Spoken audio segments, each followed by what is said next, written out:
6월 2일 월요일 함께 모여 기도할 때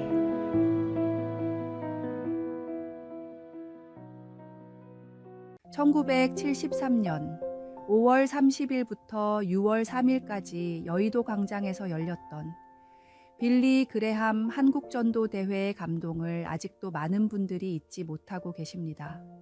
20세기 최고의 복음 전도자 빌리 그레함 목사님의 설교를 통역했던 저도 그날 현장에서 누린 감격과 영광은 그 무엇과도 바꿀 수 없는 소중한 추억입니다. 말씀을 사모하는 성도들이 전국에서 구름같이 모여들었고 맨바닥에 엎드려 간절히 기도하며 온 힘을 다해 하나님을 찬양했습니다. 닷새 동안 무려 320만 명이 모였고 그중 7만 2천 명이 예수님을 구주로 영접하는 놀라운 부흥의 역사가 일어났습니다. 이로 인해 지역교회마다 강력한 전도와 기도의 바람이 불었고 한국교회의 기념비적인 부흥과 성장이 뒤따랐습니다.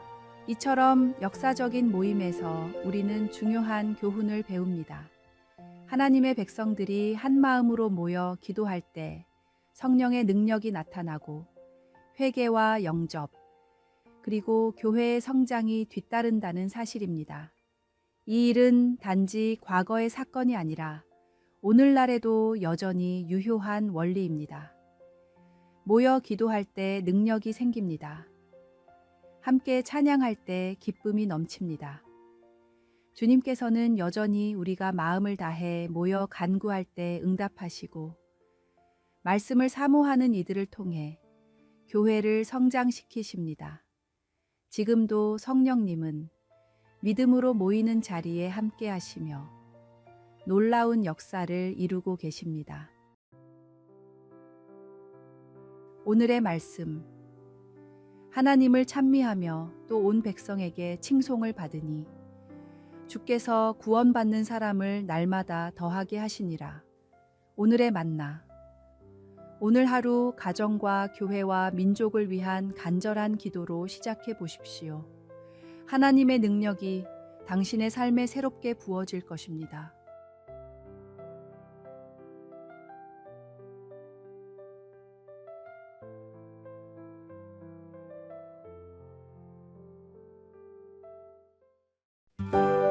(6월 3일) 화요일 성분의 지혜. 아바스 왕조는 고대 중동 지역에서 가장 번성한 왕국이었습니다. 이 왕국을 다스리던 5대 왕인 하룬 알-라시드는 역대 모든 왕들의 지혜를 합한 것보다도 뛰어나다고 할 정도로 백성들의 칭송을 받았습니다. 라시드는 백성들을 위한 선정을 베풀었고 누구보다 지혜롭게 백성들이 겪고 있는 현안들을 공명정대하게 해결했습니다. 그러나 라시드가 처음 왕이 되었을 때는 백성들의 불만이 들끓었습니다. 평생 왕족으로 살아왔기에 백성들이 겪고 있는 문제와 실제적인 어려움이 무엇인지를 제대로 살피기 어려워 동떨어진 판단을 내렸기 때문입니다. 라시드는 고심 끝에 백성들 사이로 들어가는 방법을 택했습니다. 틈만 나면 평민의 옷을 입고 평민들 틈에서 함께 지내던 라시드는 마침내 백성들의 눈높이에서 문제를 이해하게 됐으며 이때부터 성군으로 불리기 시작했습니다. 어떤 사람의 마음을 가장 잘 아는 방법은 그 사람의 위치에 서보는 것입니다. 예수님은 이 땅에 온전한 인간으로 오셔서 우리에게 다가오는 모든 유혹들을 직접 경험하시고 이겨내셨기에 우리의 마음과 심정을 누구보다 잘 알고 계십니다. 우리 곁에 항상 함께 계시며 우리의 모든 아픔과 슬픔을 아시고 위로하시는 친구이자 위로자이십니다. 오늘의 말씀. 너희가 나를 선생이라 또는 주라 하니 너희 말이 옳도다. 내가 그러하다. 내가 주와 또는 선생이 되어 너희 발을 씻었으니 너희도 서로 발을 씻어 주는 것이 옳으니라. 오늘의 만나. 오늘 하루 마주하는 사람들의 입장에서 생각해 보는 시간을 가져보세요. 그들의 아픔과 어려움을 이해하려고 노력할 때 예수님처럼 섬기는 자세로 하루를 살아가게 될 것입니다.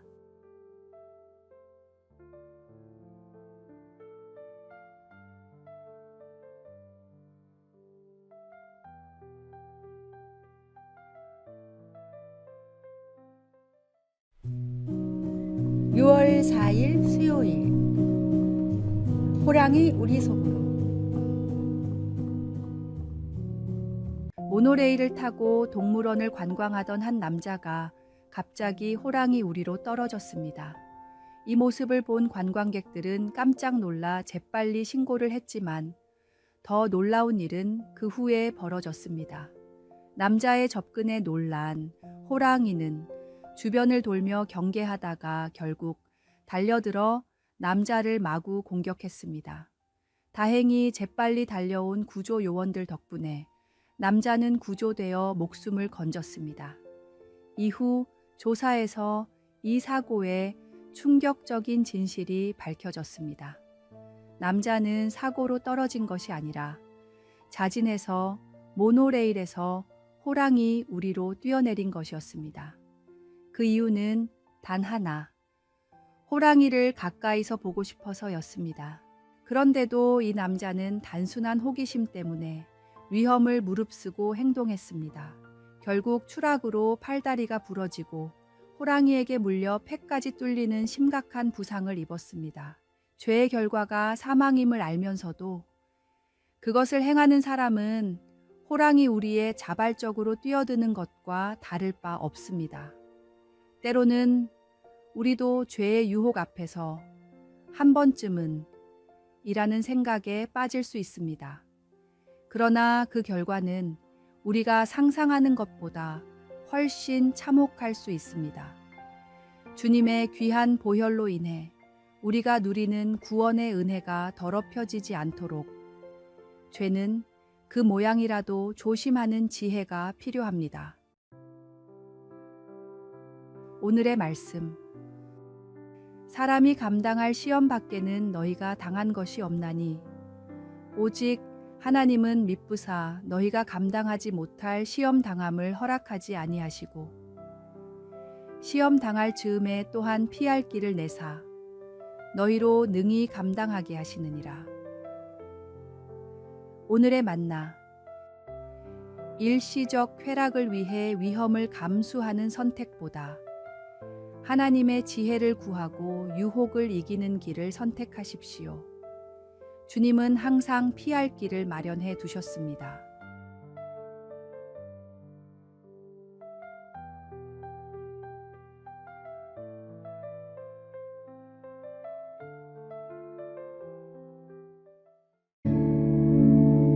(6월 5일) 목요일. 발을 씻기신 주님. 중동 지역의 대부분은 사막이거나 건조합니다. 무더운 날에는 50도도 넘어가기 때문에 하루 종일 땀이 나는데 사막지대를 건너기라도 하면 발은 온종일 모래로 뒤덮입니다. 땀과 모래로 하루를 보내기 때문에 중동에서는 발을 매우 더럽게 여깁니다. 동등한 지위의 사람들끼리는 남의 발을 손으로 가리켜서도 안 됩니다. 부끄러운 곳을 지적하는 무례한 행위이기 때문입니다. 이 지역의 사람들이 누군가에게 줄 수 있는 가장 큰 모욕도 신고 있는 신발을 들어 때리는 것입니다. 발을 씻기는 일은 하인 중에서도 가장 낮은 하인이 해야 하는 천한 일이었습니다. 예수님이 제자들의 발을 씻기려고 하실 때 제자들이 큰 충격을 받았던 것도 이런 이유 때문이었습니다. 하나님의 아들인 내가 이처럼 낮아졌듯이 너희도 스스로를 낮추어 다른 사람들을 섬겨라. 예수님이 제자들에게 마지막으로 가르치셨던 것은 겸손입니다. 만왕의 왕이신 주님은 제자들의 발을 씻기시고 세상의 가장 낮은 사람들을 찾아가 사랑과 은혜를 베푸신 겸손의 주님이셨습니다. 높아지고 강해지려는 세상의 속성을 따라 살지 말고 더 낮게, 더 약한 사람들을 찾아가 섬기는 사랑의 속성을 따라 사십시오. 오늘의 말씀. 내가 주와 또는 선생이 되어 너희 발을 씻었으니 너희도 서로 발을 씻어 주는 것이 옳으니라. 오늘의 만나. 누군가를 섬길 기회를 찾아보세요. 가족이나 직장 동료, 이웃에게 작은 친절을 베푸는 것부터 시작해 보십시오. 예수님처럼 낮아져 섬길 때 오히려 우리의 영혼은 높아지고 풍성해집니다.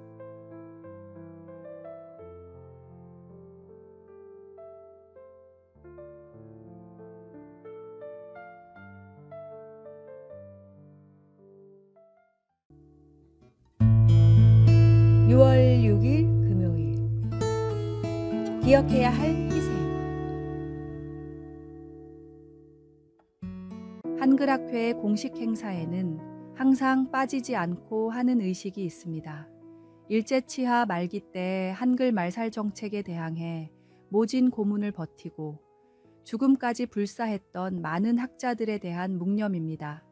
주시경, 최현배, 한진과 같은 학자들의 이름을 모두 열거한 후 엄숙하게 식을 진행합니다. 귀한 한글을 목숨을 걸고 지켜왔고 지금도 지키고 있다는 학자들의 자부심이 있기에 공식 행사에는 이 묵념이 결코 빠지지 않습니다. 교회에서도 피를 흘리면서까지 복음을 전하고 믿음을 지켜온 수많은 순교자들의 이야기를 듣습니다. 그들의 이야기를 들을 때마다 우리가 지금 편하게 듣고 믿는 이 복음이 얼마나 중요한 것인지, 그것을 지키기 위해서 얼마나 많은 사람들이 이름도 빛도 없이 희생을 했는지 우리는 생각합니다. 그리고 나라를 지키기 위해 목숨을 버려가면서까지 싸운 수많은 사람들이 있었습니다. 하나님의 은혜로 나라를 목숨보다 소중히 여겼던 그분들이 계셨기에 지금의 우리가 있을 수 있었고 한국에도 복음이 전파될 수 있었습니다.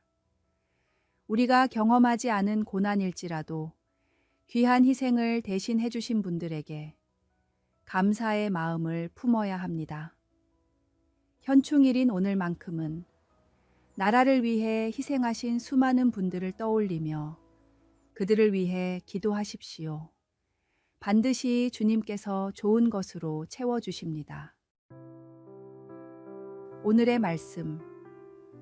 너희가 나에게 부르짖으며 나에게 와서 기도하면 내가 너희들의 기도를 들을 것이요. 오늘의 만나. 나라와 민족을 위해 생명을 바치신 분들을 마음에 새기고 그 희생이 헛되지 않도록 우리의 삶을 소중히 살아가는 결단을 해보십시오.